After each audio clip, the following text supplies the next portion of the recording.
श्री गणेशाय नमः।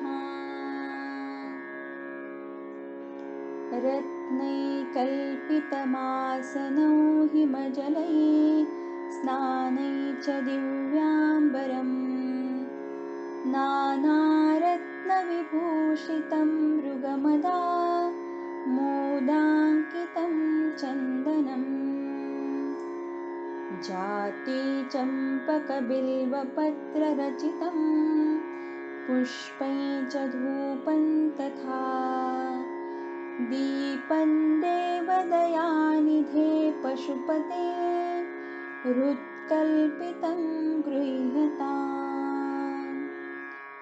सौवर्णे मणिखण्डरत्नरचिते पात्रे घृतं पायसम् भक्ष्यं पञ्चविधं पयोदधियुतं रम्भाफलं पानकम्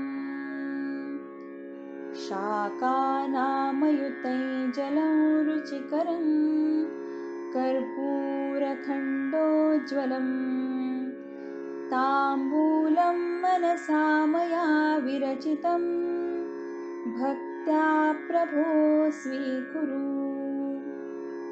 छत्रैः चामरयोर्युगं व्यजनकैः चादर्शकं निर्मलम् वीणाभेरिमृदङ्गकाहलकला गीतैः च नृत्यं तथा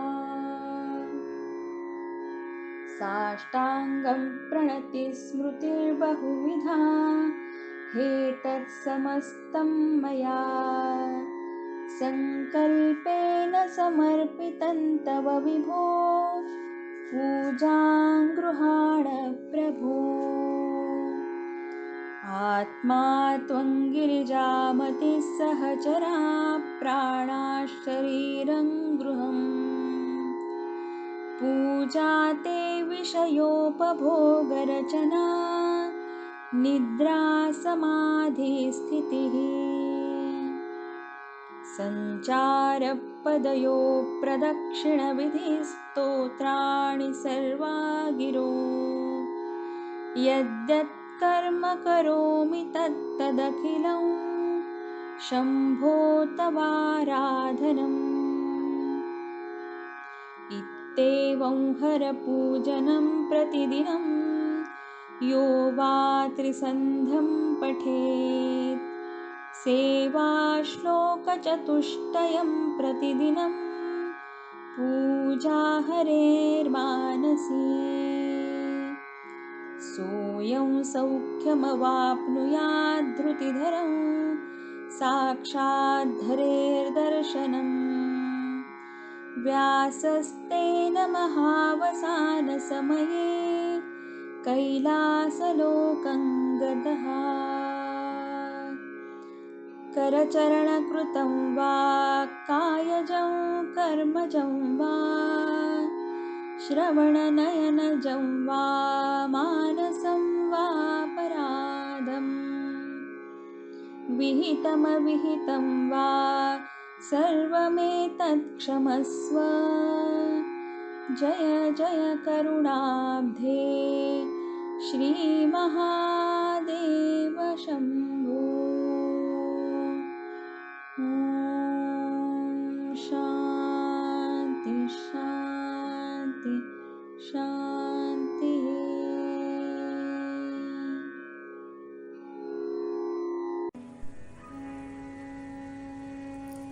सुप्रभात.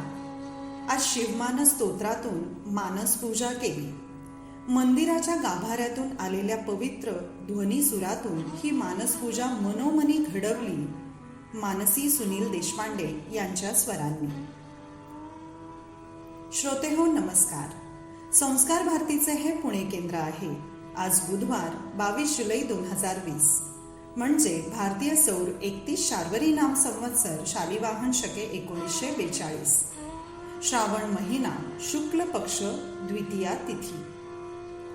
आजचा विचार: परिस्थिती सुधारण्यासाठी कृती सुधारा. यानंतर ऐकूया चिंतन.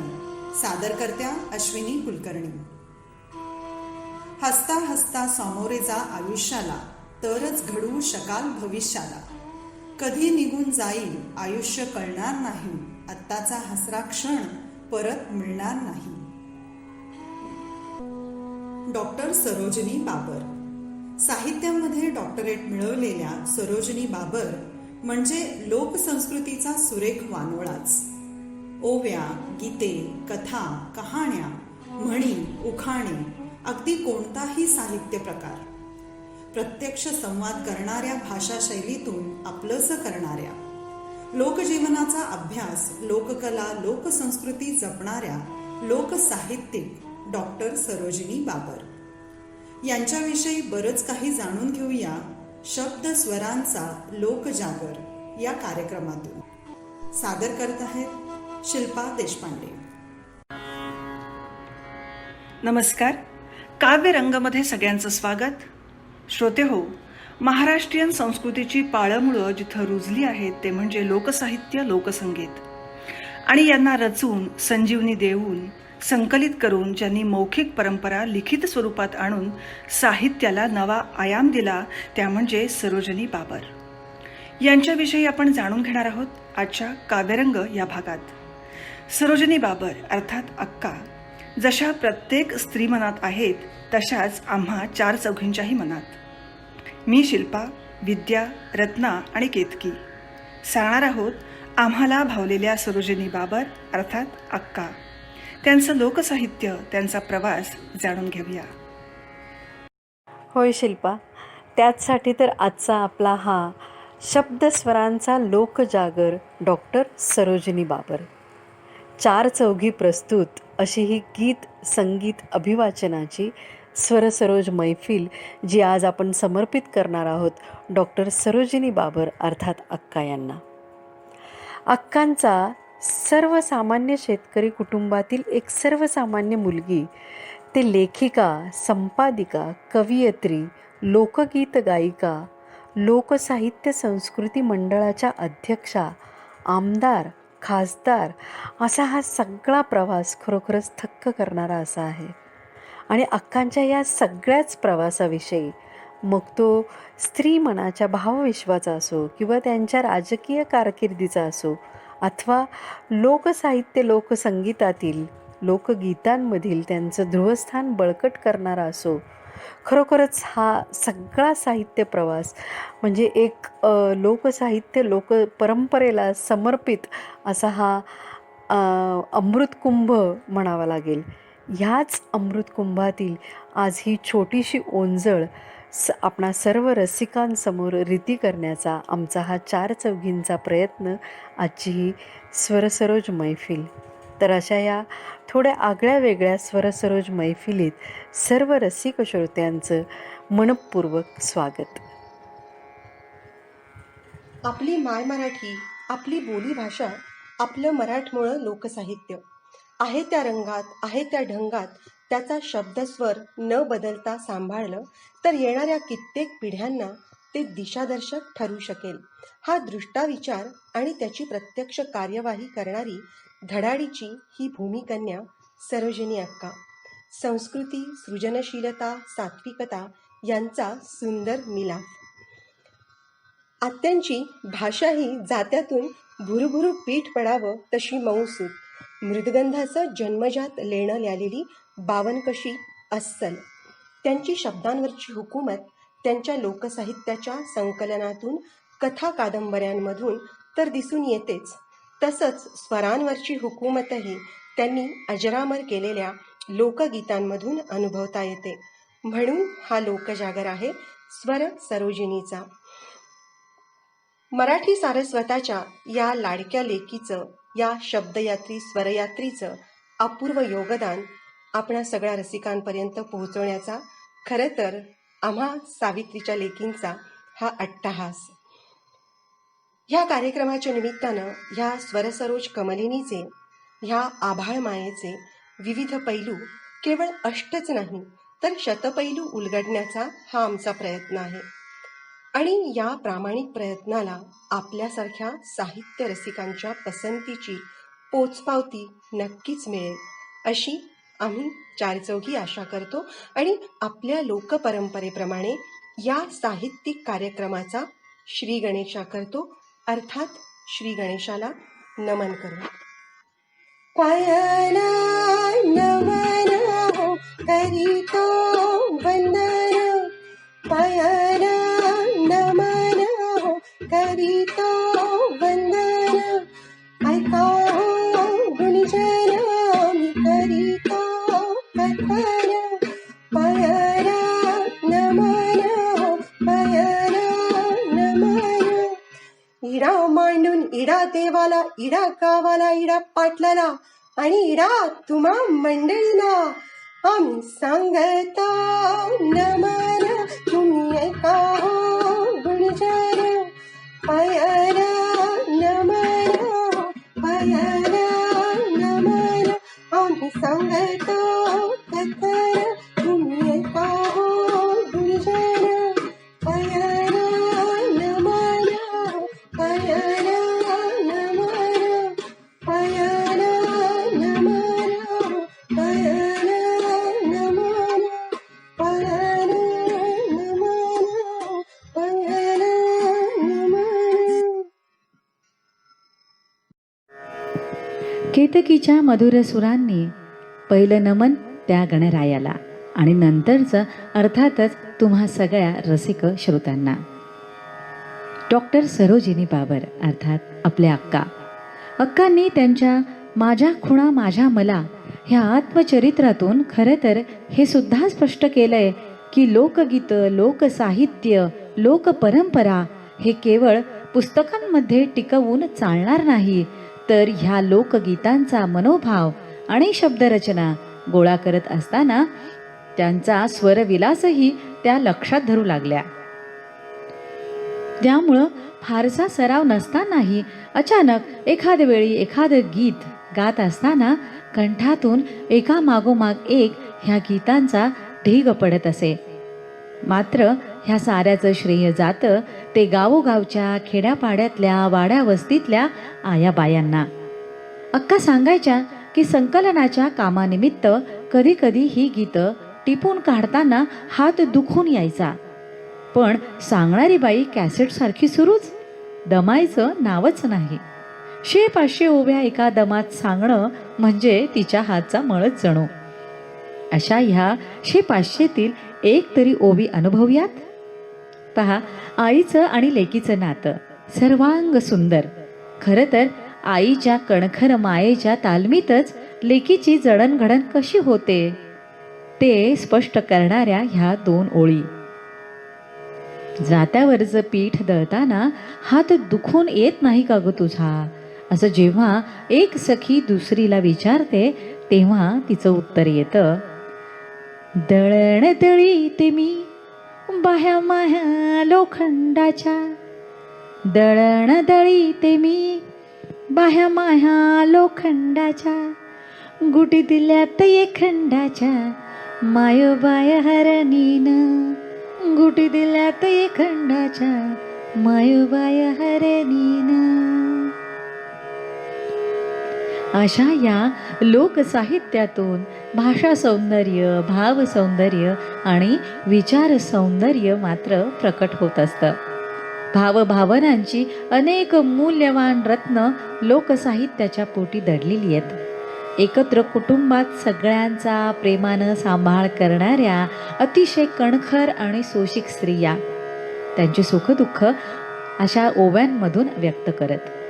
ओव्यांची निर्मिती अंतरीच्या ओमाळ्यातून झालेली आपल्याला अनुभवायला येते. अशा या जात्यावरच्या ओव्या म्हणजे त्या काळच्या स्त्रीचा आत्मा, तिच्या अंतरीचा उमाळा, तिच्या अव्यक्त भावनांची किलकिलणारी कवाड. आणि त्यातूनच मग व्यक्त होतं, घराचा घरधंदा मी करीते, पाण्याला एकली जाते. घराचा घरधंदा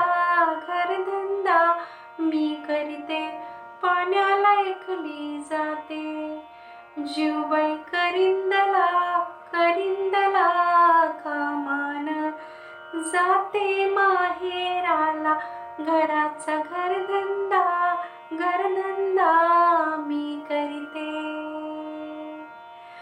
अक्कांच्या या ओव्या म्हणजे यात केवळ सासर माहेरच नाही, तर कितीतरी या ओव्यांचे विषय सुद्धा किती. त्यात मग ह्या सगळ्या नात्यांमधील गुंतागुंत तर व्यक्त व्हायचीच, मात्र गणगोतांची, कितीतरी सुखदुःखांची, त्याचबरोबर देवादिकांची देखील. मग ह्या देवादिकांमध्ये तर सगळ्यात प्रामुख्याने असायचा तो देवादिदेव लोकदेव पांडुरंग. आणि पांडुरंग आला की त्याची वामांगी रखुमाई देखील. म्हणूनच तर मग पंढरीची वाटबाई कशी झाली ओली, पंढरीची वाटबाई कशी झाली ओली, नालेली रुक्मिणी केस वाळवित गेली, नालेली रुक्मिणी केस वाळवित गेली. असं काहीसं वेगळं छानसं या ओव्यांमधून व्यक्त होतं. अशाच अवघ्या 4 ओळीत आयुष्याचं सार सांगणारी, कष्टांबरोबरच थोडंसं मन देखील हलकं करणारी ही पुढची ओवी. सुंदर माझे जाते ग फिरते बहुत, सुंदर माझे जाते ग फिरते बहुत, ओव्या गाऊ कौतुक तू ये रे बा विठ्ठला, ओव्या गाऊ कौतुक तू ये रे बा विठ्ठला. जीव शिव दोन्ही खुंटे ग प्रपंचाचे नेटे ग, लावणी पाची बोटे ग तू ये रे बा विठ्ठला, लावणी पाची बोटे ग तू ये रे बा विठ्ठला. खरोखरच काय सुंदर योगायोग आहे पहा.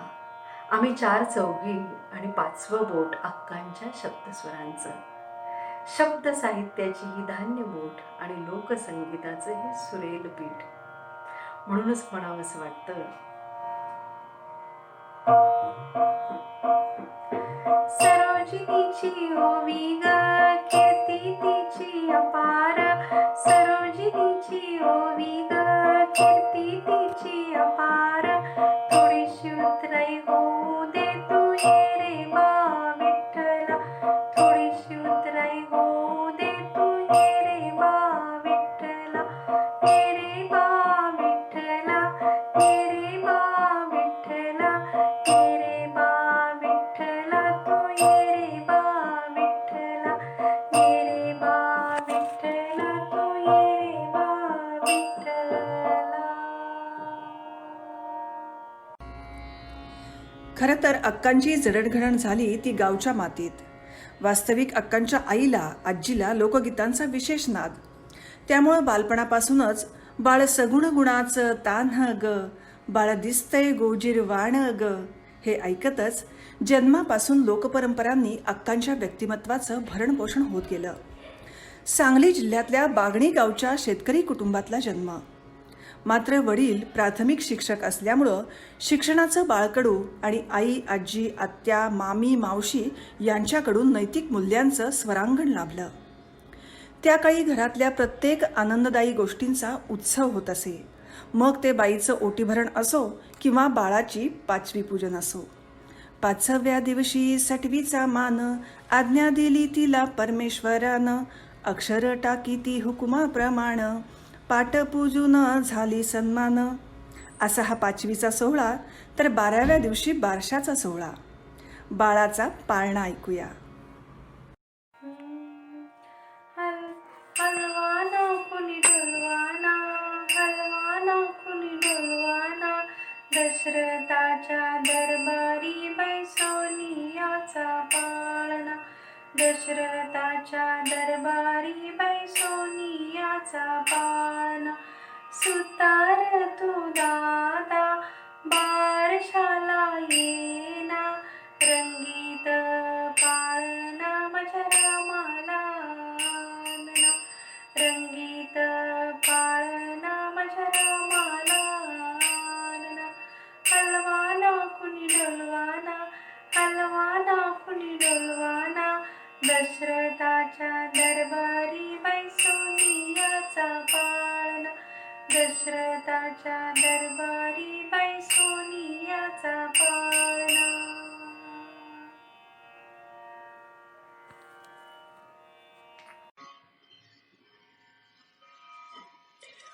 असं हे लोकसाहित्य दिवसागणिक ऐश्वर्य संपन्न होत गेलं आणि सटवीनं जणू लोकसाहित्य, लोकगीतं, लोकवाङ्मयाची अक्षरं अक्कांच्या कपाळावरती कोरली. गावच्या मातीच्या संस्काराचं खतपाणी मिळाल्यावर तर चहू अंगांनी त्यांचं व्यक्तिमत्व अजूनच बहरलं आणि शतकानुशतकं लोकांच्या ओठांवरून नदीच्या पाण्यासारखी वाहत असलेली ही लोकगीतं, लोककथा, लोकपरंपरांचं संकलन करून अक्कांनी आपल्यापर्यंत पोहोचवलं. हे लोकसंस्कार जसे माझघरातून झाले तसेच ते भोवतालच्या परिसरातूनही झालेत. जसं विठ्ठल सोयरा तुम्ही जोडा, गर्व अहंता सर्व सोडा, अहो विठ्ठल सोयरा तुम्ही जोडा, असं समजावत दान पावलं म्हणत गावोगावी खेड्यापाड्यात रामप्रहरी येणारा लोककलाकार म्हणजेच वासुदेव. आणि सखूबाई साळूबाई लग्नाला चला तुम्ही लग्नाला चला, सखूबाई ठकूबाई साळूबाई काळूबाई उमाबाई रमाबाई लग्नाला चला तुम्ही लग्नाला चला, लग्नाला चला तुम्ही लग्नाला चला. लग्नाला कुणाच्या बोलवताय तर निसर्गाच्या. निसर्गात घेऊन जाणारा बहुरूपी आणि मग माती नाती आणि संस्कृती यांनी संस्कारित झालेल्या संवेदनशील मनाला रानातल्या बोरीचं अंतरीचं गूज देखील उमजायला लागतं. कसं ते ऐकूया.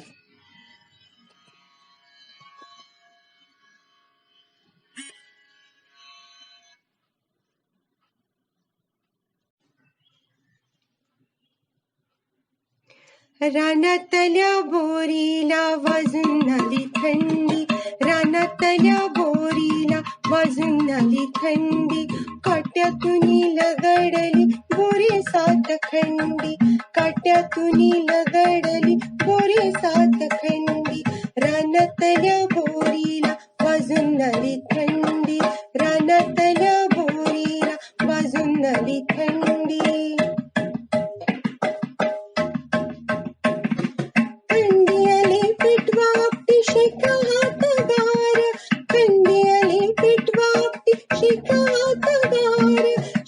शेता तोंडात टाका ओल्या शेंगाचार, शेता तोंडात टाका ओल्या शेंगाचार, रानातल्या बोरीला वाजून आली थंडी, रानातल्या बोरीला वाजून आली थंडी, काट्यातून लगडली बोरी सात खंडी, काट्यातून लगडली बोरी सात खंडी, रानातल्या बोरीला वाजून आली थंडी, रानातल्या बोरीला वाजून आली थंडी, रानातल्या बोरीला वाजून आली थंडी.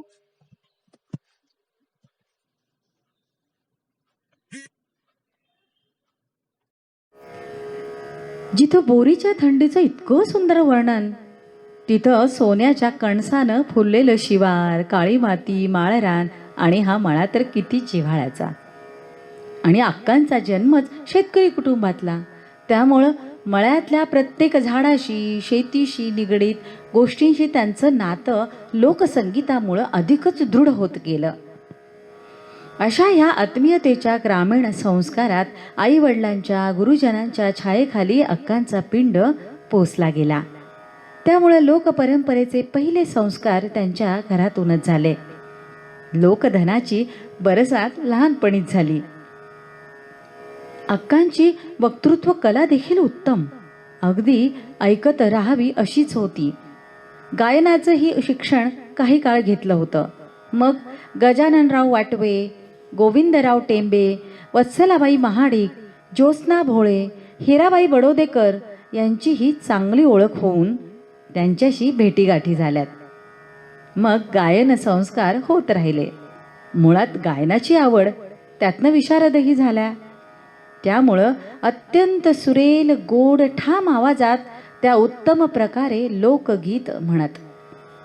आणि गायन संस्काराचा वारसा आईकडूनही मिळाला होता आणि आईवर विशेष माया होती त्यांची. म्हणूनच की काय, धाकटा भाऊ जवाहर जेव्हा अचानक हे जग सोडून गेला तेव्हा मी तुला सोडून कधीच जाणार नाही, हे आईला दिलेलं वचन अविवाहित राहून त्यांनी पाळलं. तर आईविषयीच्या त्यांच्या भावना ऐकूया.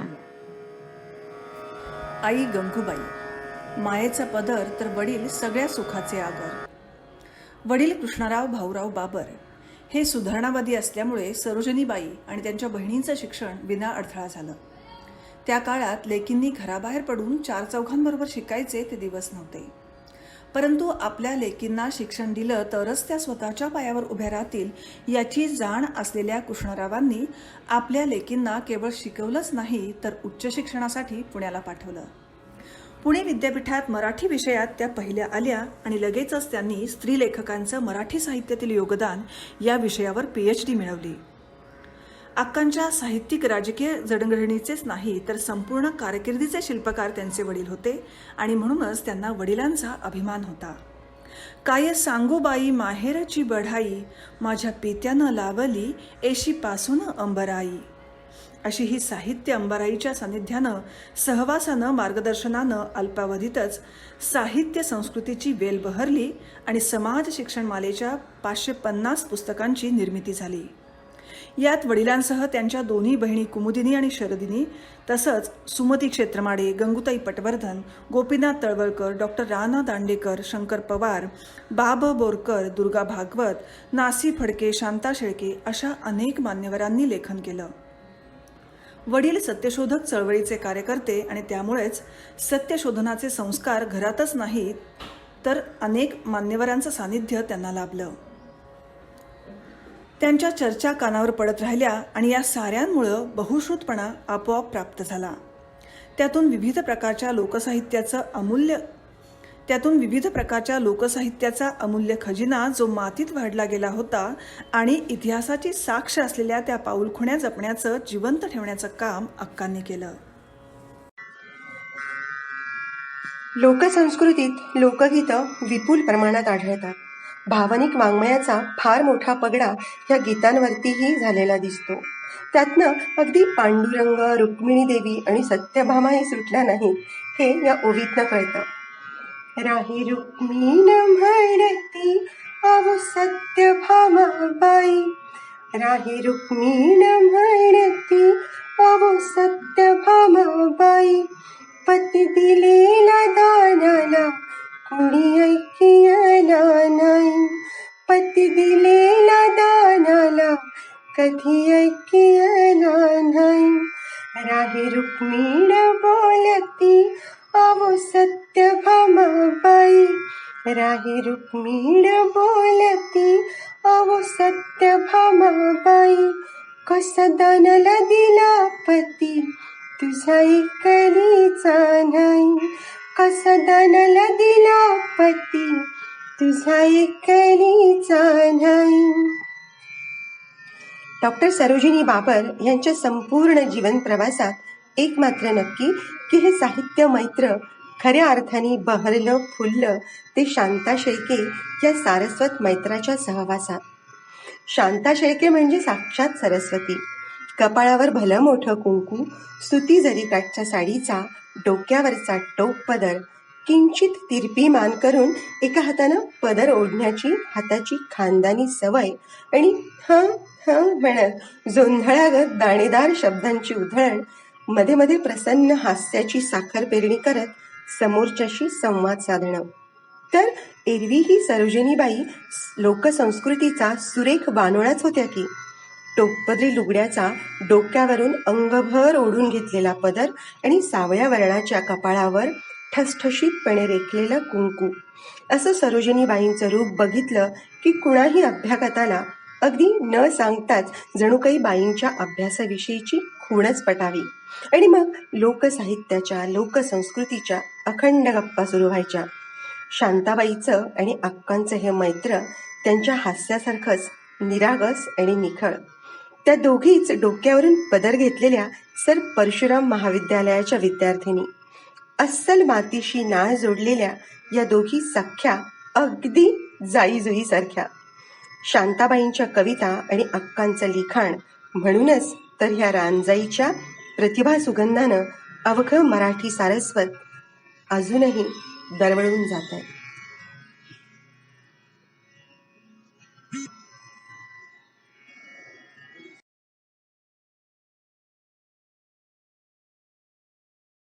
मैत्रीची अशी ही निरागस पालखी. सालम सालकी तुझी माझी पालखी, पालखीत बसू खोबरं किसू, चल ग राधे बनात ग, चाफ्याचं फुल माझ्या कानात ग, चाफ्याचं फुल माझ्या कानात ग. तर असंच निसर्गाच्या ऋतुचक्रांच्या लयीत एकरूप होणारं आयुष्य अक्कांनी लाभलं. गाव जत्रांची मौज, कुलदेवतेची, ग्रामदेवतेची, कितीतरी उत्सव आणि मग त्या उत्सवांमधील हादगा देवाचा उत्सव जो होता तो तर सगळ्यात जास्त जगाचा वाटायचा. कारण ह्या हादग्याच्या गीतांमधून सगळ्याच स्त्री भावनांना मोकळी वाट करून मिळायची. म्हणूनच तर मग त्याचं स्वागत देखील वाजे चौघडा ऋणुझुणू आला ग हादगा पावणा, वाजे चौघडा ऋणुझुणू आला ग हादगा पावणा, दारी तुळस दवणा, दारी तुळस दवणा आला ग हादगा पावणा.